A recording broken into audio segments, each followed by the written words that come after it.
the sands of Egypt, the British Eighth Army prepares for what history will record as the 7th Battle of Libya. Planning the action, General Montgomery and Air Vice Marshal Cunningham. For weeks, the British prepared with a thoroughness bred of past experience. For weeks, vast supplies and equipment have poured in from England and America. And as Britain's Eighth Army grows, is reinforced, not a supply ship reaches Rommel. So completely are Allied submarines and planes dominating the Mediterranean. Then, in the black hours before dawn, Montgomery gave the order to advance. Guns were first to blaze into action.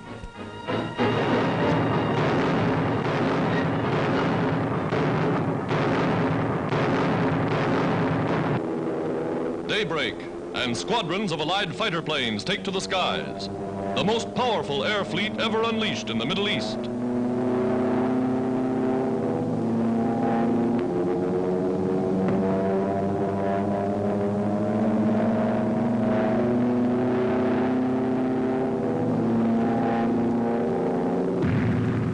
Montgomery's armored might begins to roll. The British offensive is on in force. From the sky, American and RAF bombers blast the enemy across a 40-mile front, unleashing tons of high explosive on Rommel's surprised and reeling Africa Corps.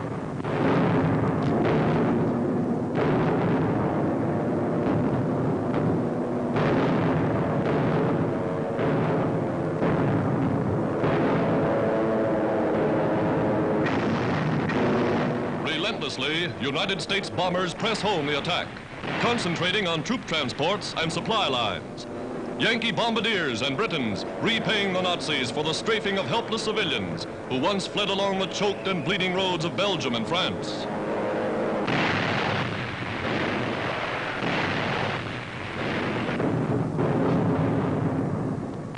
In the desert, new tank destroyers, far outranging the Nazi guns, smash Rommel's vaunted ring of steel. Infantry breaks through.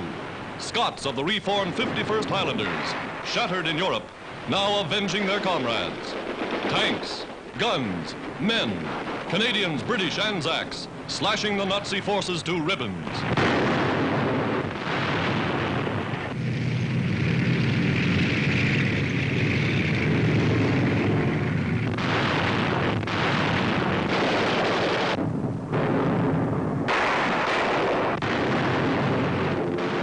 So complete is Allied air superiority that the Germans offer little resistance.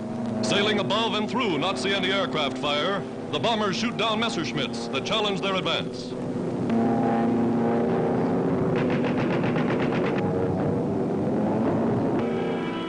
With devastating accuracy, bombs made in the USA spread havoc and destruction, take terrific toll of the shattered Nazi war machine. Outflanked, outgunned, outmaneuvered.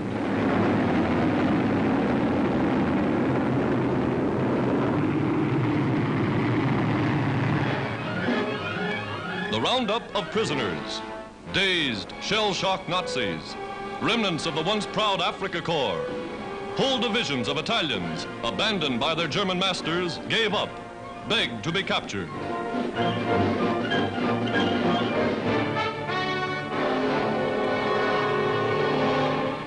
Pressing forward more than 35 miles a day, the British advance becomes the rout of Rommel.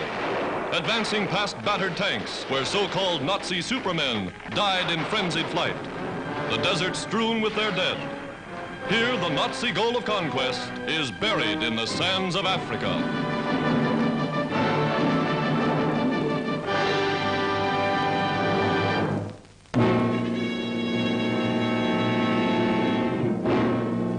Gray dawn off the French North African port of Oran brings United Nations the best news yet. A gigantic American invasion force is landing. A second front is at hand. Scenes here at Oran are typical of successful occupations from Algiers on the Mediterranean to Casablanca on the Atlantic. Coastal guns guarding Oran and Mers el Kabir drop a few shells into the harbor. But everywhere, French resistance is hardly more than a gesture.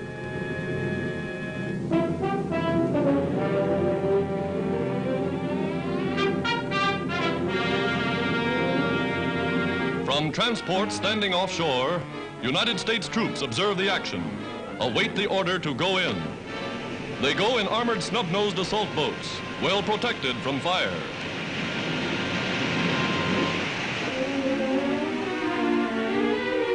Wading ashore, the Americans establish beachheads exactly as planned months in advance.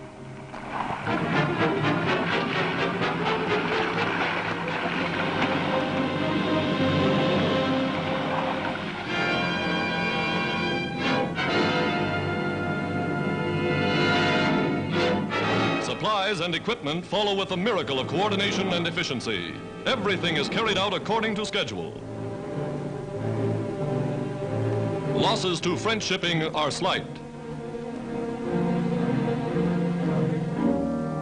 French casualties during sporadic engagements are treated by American first aid and Navy doctors.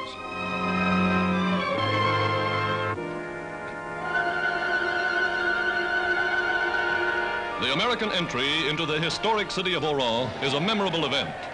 For in seizing control of France's strategic North African ports, the United States is striking the first blow toward bringing about the collapse of the Axis.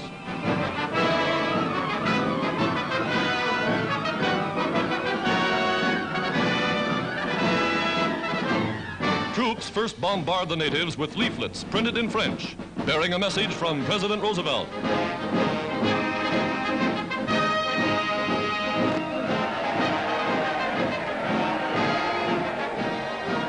Instructed to conduct themselves courteously toward the populace, the army takes over without incident.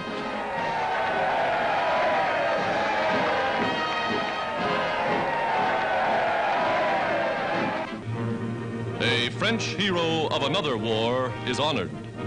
Americans have always been friends of France. French soldiers await only the call from loyal countrymen to align themselves with forces against the Axis.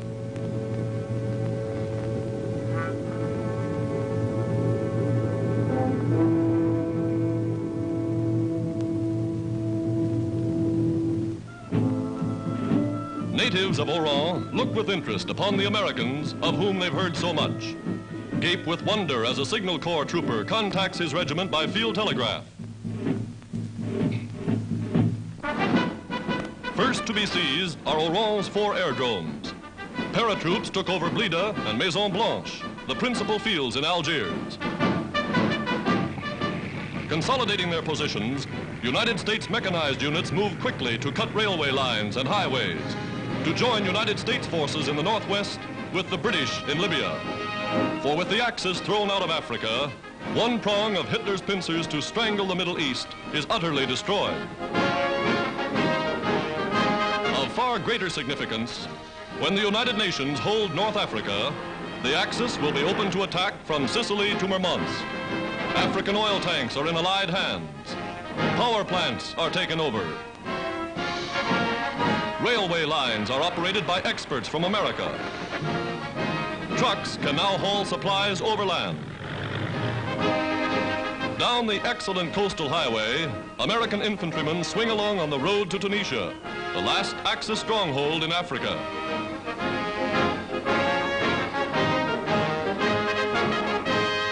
Opening phase of what military experts regard as a second front of major importance. The American occupation of North Africa may well prove to be the turning point of the war.